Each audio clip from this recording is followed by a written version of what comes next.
Do you want to know what modern Jew hatred looks like? I'm about to show it to you. And yes, it is a product of the internet and the type of platforms from where we consume our information these days. And that's the downside of where all of this has been going. So let's start with the clip and then try to understand how we got here. Candace Owens, ladies and gentlemen. Good evening, my fellow Goyim. You know who was not surprised at all while reading through the Epstein files? The people that are in my book club, because the book that we are currently reading is Sigmund Freud and the Jewish mystical tradition. Yes, he hated Christians. It's a fact. He wrote about it extensively. He hated Catholics. And yes, they perform rituals. That is not an imagination. It's not a conspiracy. The only conspiracy are those that are colluding to hide those facts. Well, how could you have the Star of David once upon a time, what was it, before 1914, that was the flag of Morocco? That's weird. That's not a Jewish nation. What does it actually symbolize? Occult mysticism. That's why it's on the cover of Aleister Crowley's books. They deem children to be a necessary part of their initiation rituals. He writes, imagine I obtained a scene, which means a patient was speaking to him about this, about the circumcision of a girl, the cutting of a piece of her labia, sucking up the blood, following which the child was given a piece of the skin to eat. He then fast forwards and he says, I dream, therefore, of a primeval devil religion whose rites are carried on secretly, and I understand the harsh therapy of the witches' judges. Sigmund Freud, the background story there is wild. All right, he was once an outcast in the very tight-knit, perverted psychology club in Vienna because he told the truth. He went to the morgue. He examined children who had died after they were horrifically murdered and sexually assaulted. And then he also saw patients who were children who were still alive, who were telling him these stories about what they lived through. And he had determined after speaking to these children that they were all telling the truth. And so he gets ostracized from the psychology community. He's like, no, this is actually happening, and it's also incestuous. And they go, get out of here. You can't be with us. You can't publish his paper. Oh no, what would the Goyim think? He actually did publish his findings, and like I said, the pervert turned on him. Then, remarkably, at the age of 36, he partakes in a ritual during which he's welcomed into the club, and he changes his mind, and he writes to Wilhelm Fliess that he now understands. Okay, so that's what I just read to you. Like he now understands what is happening. And that is why you need to wake up and recognize that this is what is happening in our world. And what he's referring to are ancient pagan festivals and ceremonies. We are not in a war between monotheistic faiths. The people that we are fighting are effectively pagan gypsies who have been wearing the cloak of Judaism, I would say, since the fall of the missing Khazarian Empire. The Khazars were a nomadic Turkic tribe who adopted Judaism in the 8th century. Now, Freud, this part is important. We're going to get to what's in Epstein's emails because, man, if I didn't tell you guys the truth, if you don't know what B'nai B'rith is, you got to wake up, especially if you're in America, okay? That lodge, it's Jewish supremacists. They had everything to do with the Civil War in America. They excel at creating the false dialectic, the North versus the South, the left versus the right. Ulysses S. Grant notoriously expelled Jews from his military district, Tennessee, Mississippi, Kentucky. He was anti-Semitic. Everybody's just anti-Semitic. No, this had everything to do with what they were cooking up at these lodges, B'nai B'rith. So look what we have so far. We have B'nai B'rith, which is a youth movement club, right? We have the Jews being behind the Civil War in America, the divide between the left and the right, pagan rituals, genital mutilation, which is something, by the way, that the Muslim countries do, female genital mutilation. That then subsequently became the ADL after the ritualistic murder of a Catholic girl named Mary Fagan. There is no hiding that anymore. I don't care if Dennis Prager is going to write another letter and say, that's not true. This case is not real. It's happened so many times during the same dates, the same holiday season, all throughout history, that it is getting ridiculous to not acknowledge that this is true and this is real. And the Epstein files create an opportunity for us to discuss this, to hear the way they speak about us behind closed doors, exactly how Sigmund Freud.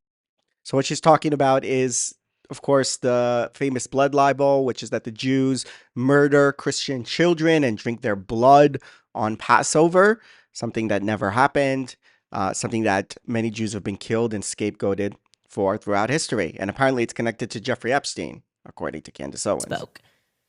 It's racist, right? I want to make it clear that this is, for them, a religious philosophy, a racist perspective that we are goyim, meaning cattle that are meant to be herded and ruled over. I said this at the end of last year.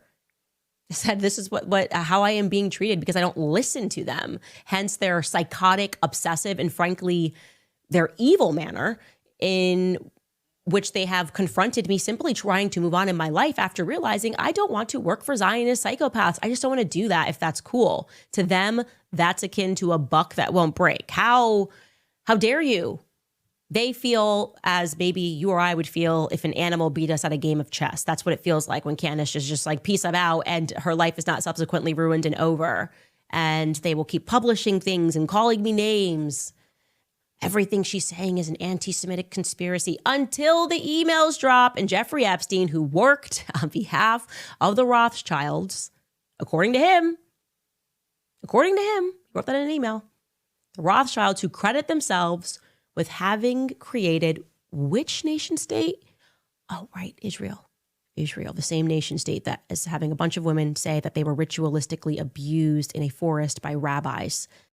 Now let's listen to some Nazis talk. Like for me, like I am a National Socialist and openly so. And all of these crimes are attributed to National Socialism, which are just bullshit. The Holocaust, it's bullshit. We are ruled by an international clique that has been able to enforce this lie upon the world. The people who have promoted this lie are the same people who rule over you. The Nazis experimented on innocent people. Just sounds like bizarre propaganda. Robert Maxwell, he commissioned an atlas of the Holocaust, which was then published by Pergamon Press. And Pergamon Press, as we know, was a deep state operation. Elie Wiesel, he fictionalized stories in his book, Night.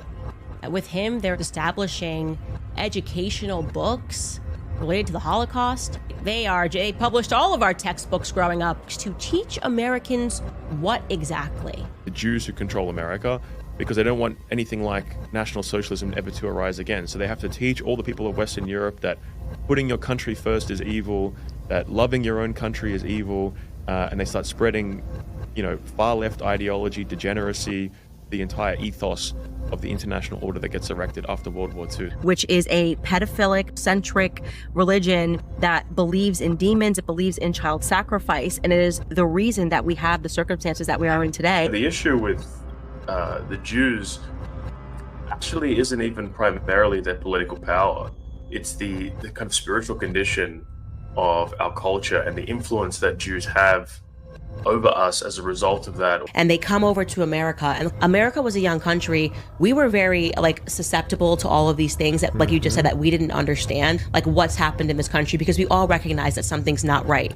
It's all about controlling our minds. Try and go against the Jews and see how it works for you. You will see very clearly every single time that their power is very real. They have a lot of power, and the only way that we are going to be able to fight this is by being willing to tell the truth. When you start digging down these holes, you see why it's illegal to question in 19 countries. The truth doesn't fear inquiry. When you are lying, you begin to insist that you need speech laws, because when you're telling the truth, you want a debate. You may have been able to do it with Robert Maxwell's textbooks, raise generation people to think like I did, like, oh my gosh, we have to make sure that a Holocaust never happens. We have to support Israel. Nope.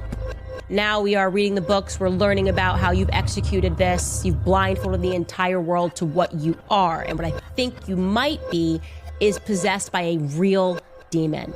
And that shows that World War II actually was legitimate, that he was standing up to an international conspiracy and trying to defend his nation, because Jews are the ones that are empowered by this lie. They are running the fucking world. You pull the fabric there, and it implicates so many countries, and you realize that none of these characters are real. These characters are just being inserted into places to serve Israel. That makes Israel the master of the universe. At what point do you wake up and go, okay, well, clearly Hitler was the good guy? The truth is on my side. Yeah, of course, Hitler just wanted to defend his country, just loved his country. By the way, that's what we say in Israel all the time, that we love our country, want to defend our country, and we don't understand why Europeans, for example, don't have that same sentiment when they're allowing in all these migrants and all these jihadists into their territory. So whatever, don't like why even try and make sense of all of this nonsense? Why make sense of it? You have Nazis there, open Nazis talking, and then you have Candace Owens, who sounds exactly like them. How did we get to this? How did we get to this? And unfortunately, it is the product of the media environment that we're in. I'm not saying we need to go back to the old model where you had these gatekeepers with the legacy media. That was problematic, and there were a lot of things that needed to be said that weren't being said because they were behind, this very difficult arena to enter where you had to have distribution and TV and this and that to get to people. And now anyone can, like myself, can just open a microphone and a channel and talk. But the downside of it is also that all these lunatics, that if they're charismatic enough and if they can tap into the fears that people have and concerns that people have about where their country is, then they can manipulate them this way. As she said, Candace, look where our country is. Look at the problems that we have. Yeah, your country has problems, complex problems that require specific solutions. And all you're doing is talking about the Jews. It's the easy solution. It's always been the easiest solution for why everything goes wrong, the scapegoat for all the issues. I think in an era of online information fueled by algorithms and where conspiracy theories and simple low grade explanations for complex issues are something that people really, really crave, it's very, very easy to end up at that destination. Because if you say, look, our failures as a country or my personal failures are because of this shadowy force behind the scenes that is actually moving all the pieces on the board. That when I vote in the elections or for my local, whatever, my state and all that stuff, it doesn't really matter because there's somebody behind the scenes who's actually controlling everything, who's actually making the decisions. That sentiment has always been popular. And in the online sphere, it's very popular. And then the next question is who? Okay. Who is that group of people, that shadowy group of people sitting there, in the dark room, eating hummus, as Tucker Carlson said, and making plots? And the easy answer is the Jews. And that's how it comes back to the Jews. And that's where we are right now. And I don't know. I don't know where this whole open, fully open media space is going on this matter. I do think, though, that we might start to see a little bit of fatigue from the craziness of Candace Owens. It was very popular in recent months, especially after the Gaza war, to go on these rants against Jews, against Israel. But like other things, like the woke on the left, for example, that people got tired of that and said it went too far. There might be a pushback to this as well, where people start getting tired of this explanation for everything that doesn't explain anything actually and doesn't solve anything and are going to look for more insightful conversations. Hopefully, we're going to see a bit of a pushback to that because these things, these online trends, they go in waves. Some issues go up, some issues go down. Right now, bashing the Jews, bashing Israel is very, very popular. There might come a time where that subject starts to get a bit tiresome for people. So we're going to have to wait and see. But certainly, it shows you how someone like Candace could go from, oh, I'm just criticizing Israel, to, ooh, the Jews are demonic and they have cults and they do this, to the Jews control us, to the Jews do child sacrifice. The progression, I mean, it happened, wow, very fast, really. Within a couple years, we have out in the open, full-blown Nazi talking points on widespread platforms like Candace Owens.